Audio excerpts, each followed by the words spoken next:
The Assembly will hear an address by His Excellency Nikos Christodoulides, President of the Republic of Cyprus. I request protocol to escort His Excellency.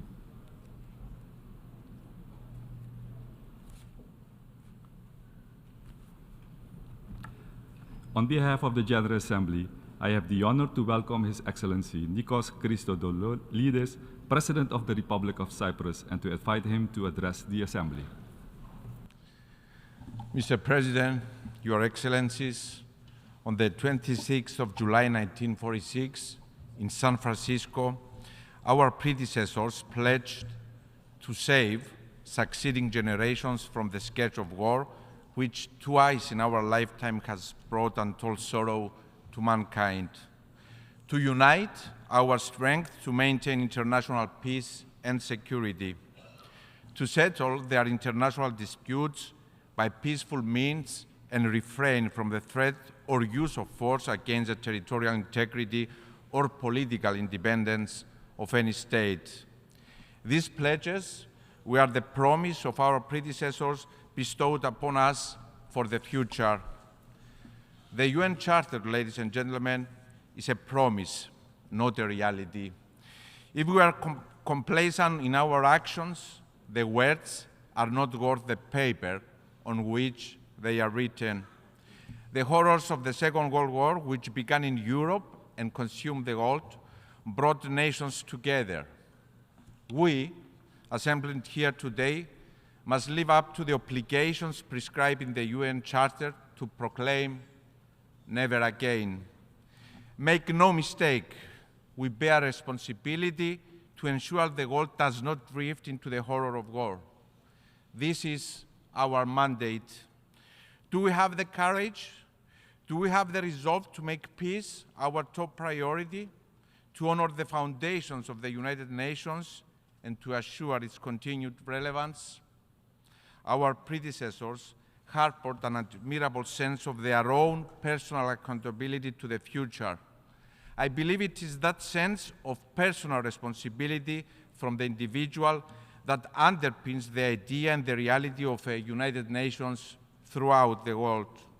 Our predecessors also knew that the path to peace would be challenging.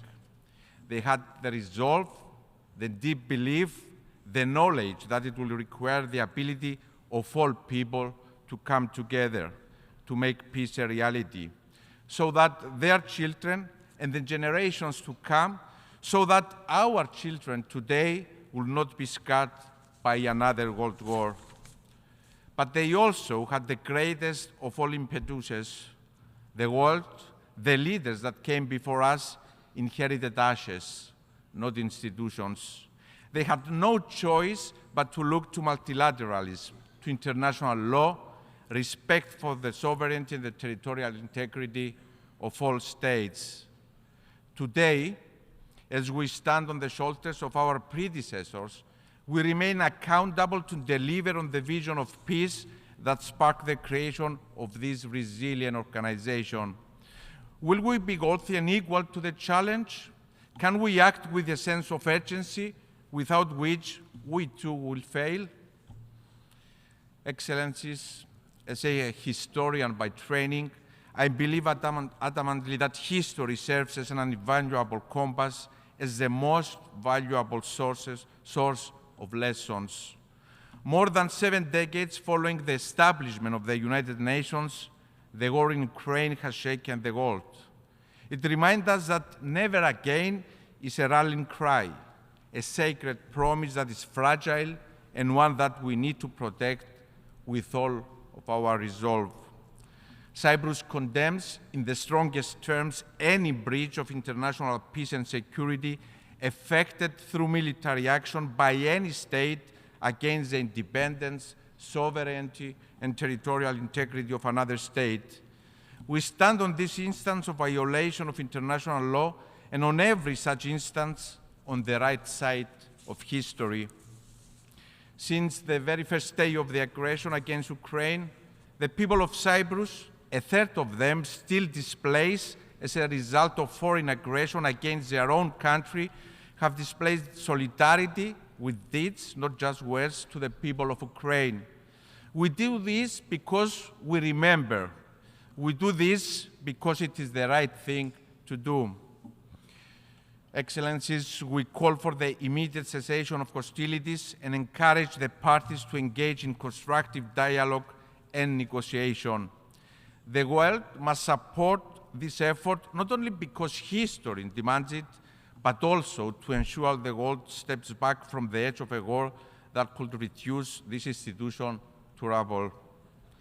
Mr. President, the invasion of Ukraine is not the first instance that use of force was used against a sovereign nation in Europe following World War II.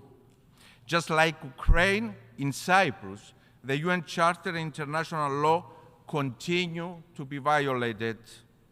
In 1974, Turkey invaded Cyprus, and since then, 49 years on, occupies European territory, and its people, Greek Cypriots and Turkish Cypriots, continue to suffer the consequences of invasion, occupation, and division. They are deprived of their fundamental freedoms and human rights. Europe, which decades ago witnessed the worst horrors humankind has ever committed against self, remains fractured as long as Cyprus is divided.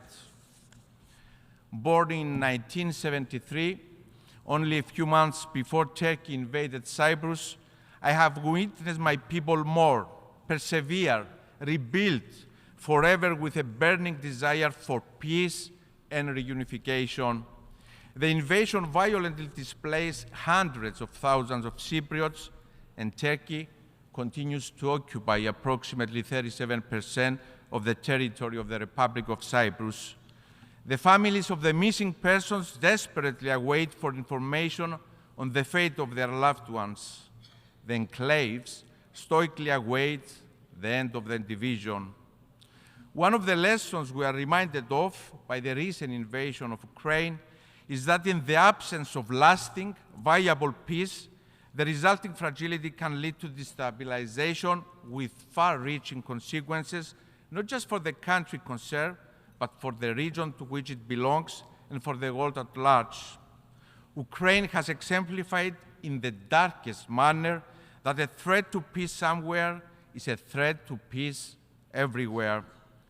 In the absence of a peace path and process in Cyprus, there is a serious risk, and one that we have seen materialize in the recent past, of further violations of international law, which create instability and with ramifications well beyond Cyprus. We have witnessed the Turkish military forces perpetrate further violations in Varosha, the defense area of Famagusta. Since 1974, Varosha has been held hostage and rendered a ghost town, contrary to UN Security Council resolutions that call for its return to its lawful inhabitants who left their livelihoods, their dreams, and their hopes between those fences. We have witnessed in our maritime zones, and we have witnessed more recently in the buffer zone, where attacks on UN peacekeepers by Turkish forces horrified and alerted us again to the urgency of peace in Cyprus. That is why the resumption of negotiations, firmly anchored on the agreed framework, is my absolute priority. The current status quo cannot be the future of Cyprus. It cannot be the future for Cypriots. As President of the Republic of Cyprus, I believe in peaceful coexistence because despite growing up in a divided country, I also grew up in a country filled with hope or reunification, to stories of all Cypriots living together in peace, united by the land they shared. The new generation of Cypriots is also eager for peace, and that gives me hope and courage. Ahead of my journey to New York, I received a plethora of messages from my Turkish Cypriot compatriots, particularly from the younger generation, calling me to exert every effort to reunify Cyprus. My message from this podium to my Turkish Cypriot compatriots, to all Cypriots, is that I hear their call for peace. I understand their concerns, and I assure them that I will spare no effort to make our common dream of reunification and peace on our island a reality. And I want to be able to tell them that the world, the United Nations, the living words of the UN Charter also hear their call for peace. Excellencies, I stand in the General Assembly for the first time, fully aware of the responsibility that has been bestowed upon me to do my utmost to safeguard the future of the Cypriot people, Greek Cypriots and Turkish Cypriots alike, who want to end the division of their country, to coexist and to co-create. Working towards peace in Cyprus is my absolute priority, and I want to take today's opportunity to also send a personal message to President Erdogan. There is not and never will be another basis for a settlement of the Cyprus question to that dictated by the UN Security Council resolutions. Dear Mr. Erdogan, illegality stemming from invasion, aggression, and the use of force cannot be recognized. Cyprus and Turkey are neighbors bound by geography. Peace in Cyprus will send a resounding message of peace in a region and a world that desperately needs it. It will also change the geopolitical map of our neighborhood with a ripple effect in Europe, the wider Eastern Mediterranean, and throughout EU-Turkey relations. Gunboat diplomacy and strong arm tactics belong to the past. They are not the tools of visionary leaders. This is our time to bring the UN Charter to life, a charter of peace between and among us. No one stands to gain from conflict and division. We and the generations that will come after us stand to gain from dialogue, from good neighborly relations. So, Mr. Erdogan, let us work together by a vision of peace. Let us build a brighter future for our countries through dialogue and respect for international legality. Ladies and gentlemen, in this great hall, we all feel the weight of history on our shoulders. The great women and men who have given us this organization and institutions expect us to strengthen them, grow them, and to take personal responsibility for their future. I'm here today with clarity of purpose and determination. The sole effective medium to address this risk of instability generated by the absence of a peace path is to pave one, to foster dialogue through which positions and concerns of all sides can be addressed and discussed in good faith. I stand ready to negotiate boldly and courageously on the Cyprus question in good faith, always within the agreed UN framework that call for a bizonal, bicommunal federation with political equality as defined by the relevant UN Security Council resolutions. At a time when international legality is under attack, international law, the UN Security Council resolutions must prevail. I'm committed to negotiating a settlement that will safeguard the fundamental freedoms and human rights, the interests of all my Cypriot compatriots, Greek Cypriots, Turkish Cypriots, Maronites, Armenians, and Latins, all equal. A comprehensive settlement that will allow them to prosper in coexistence and peace, free of any anachronistic dependencies and system of guarantees that have no place in a European country. That is why resumption of peace negotiations based on the agreed framework, preserving the acquis of the previous round of negotiations, is essential. As the UN Security Council has resolved, it is high time for the United Nations to become a driving force of dialogue by appointing, as a first step, an envoy on the Cyprus problem to explore and prepare the ground for the resumption of negotiations. The United Nations and its Secretary General have the responsibility prescribed in the UN Charter to act as a catalyst for peace in Cyprus. In doing so, it can be facilitated by the European Union, which also has the tools necessary and which has expressed its commitment to deliver so as to reunify its last divided member state. Just like the United Nations, the European Union is also a project of peace. The Union can and must act decisively with all means at its disposal to drive reunification of its last divided member state, and in doing so, contribute to peace in Europe, the wider Middle East, and indeed the world. Distinguished delegates, the theme of this year's General Assembly focuses on the 2030 Agenda and its sustainable development goals towards peace, prosperity, progress, and sustainability for all. The achievements of the SDGs requires universal efforts and transformative solutions. Climate emergency and climate change know no borders. On our region, the Eastern Mediterranean is especially vulnerable in this regard.